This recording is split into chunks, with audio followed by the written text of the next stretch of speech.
Queridos irmãos e irmãs, ao longo do mês de setembro, nós, através de 3 vídeos, 3 catequeses, nós comentamos um pouquinho a Dei Verbum, salientando a importância do mês da Bíblia, da Palavra de Deus em nossas vidas. Agora que já iniciamos o mês de outubro, eu quero, através de alguns vídeos, refletir sobre a Igreja por natureza missionária. De Deus, de sua sabedoria e bondade, brotou a criação. E o homem à sua imagem e semelhança. Mas o homem, gratuitamente elevado à participação da intimidade de Deus, proferiu em resposta, num ato de soberba, desobediência e arrogância, um terrível não. Manifestou a sua preferência. Preferiu-se a si mesmo, seu plano, sua vontade, seus critérios, seu sonho de autossuficiência. Preferindo-se a si mesmo, sem Deus, desencadeou a nefasta poluição do pecado que vulnerou o homem, o ser humano. Este se feriu mortalmente, pois se afastara do Deus da vida. Feriu na base a fraternidade entre os homens, pois desprezara o seu verdadeiro fundamento, a paternidade divina. Feriu na raiz a condição de senhor do mundo, a ele submetido, pois se arrogara um senhorio absoluto, desvinculado do Senhor Deus, passara do uso ao abuso, desrespeitando a finalidade das coisas. Da infinita e insondável misericórdia divina, caiu sempre para os homens caídos, decaídos, os auxílios para a salvação em vista do Cristo, o Redentor, que é a imagem de Deus e o primogênito de toda a criatura. No coração de Deus, o plano de amor. A todos os eleitos do Pai, desde a eternidade, conheceu e predestinou a serem conformes à imagem de seu Filho, para que ele fosse o primogênito entre muitos irmãos. No coração dos homens, a esperança de libertação. No coração da história, a presença de Deus que, paulatinamente, vai irrompendo na história humana, proferindo e atuando a salvação dos homens. A nossa história é uma história divina-humana, é uma história saludes, é uma história de salvação. É a história da aliança entre Deus e os homens, marcada de um lado pela absoluta fidelidade de Deus, de outro pela ambiguidade dos homens, que oscilam entre o sim e o não, de modo que carecem os homens de alguém que em seu nome diga sempre sim. Um sim mais do que humano, um sim divino-humano. Carecem de alguém que lhes ensine a dizer sim, que vitalize o sim de cada homem associando-o ao seu próprio sim. Carecem de alguém que, uma vez por todas, desfaça pela humildade, obediência e mansidão o nó da inimizade que brotou do não outrora proferido e depois mantido, ampliado, prolongado pelos pecados de cada um de nós. O mundo e os homens todos, carecem radicalmente de Jesus Cristo. De Jesus Cristo, Deus e homem, que exalou, em resposta ao sim de Deus, o autêntico e exemplar sim do homem, do primogênito entre muitos irmãos.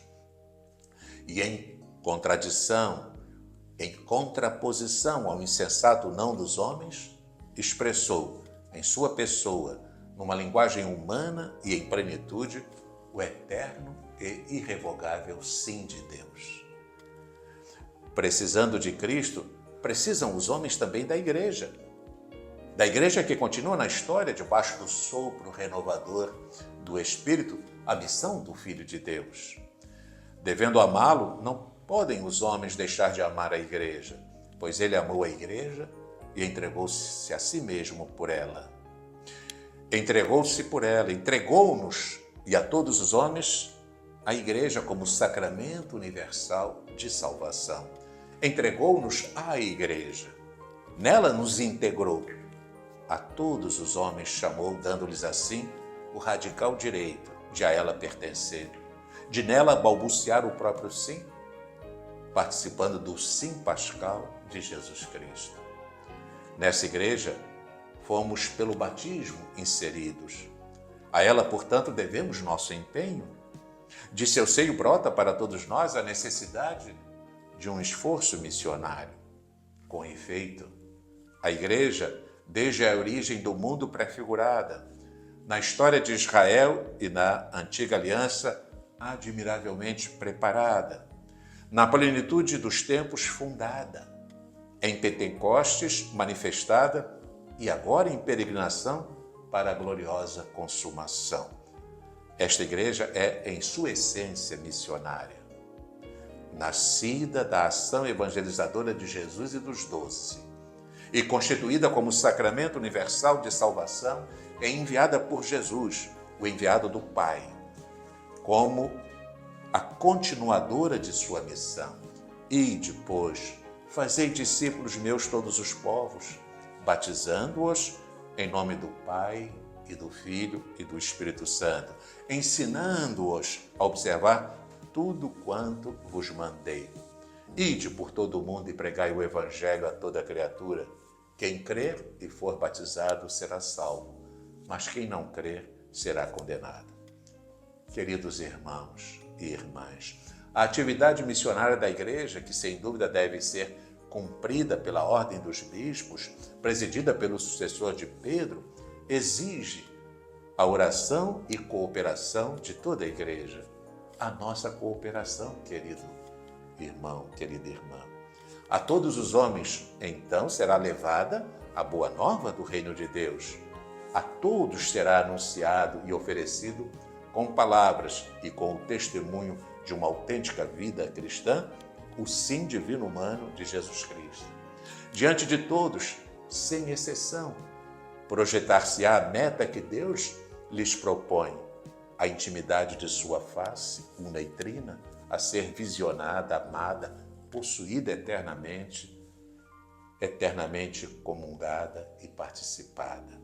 Antes de concluir esta breve reflexão sobre a natureza missionária da Igreja, desejo, nos próximos vídeos, recordar a mensagem do Papa Francisco para o Dia Mundial das Missões de 2025.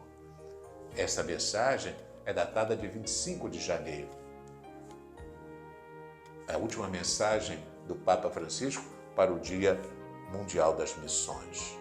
E aí nós gostaríamos, nos próximos vídeos, comentar esta mensagem que nos convida a redescobrir sempre a natureza missionária da Igreja e a nos sentirmos participantes dessa missão. Pelo batismo, somos todos discípulos missionários de nosso Senhor Jesus Cristo.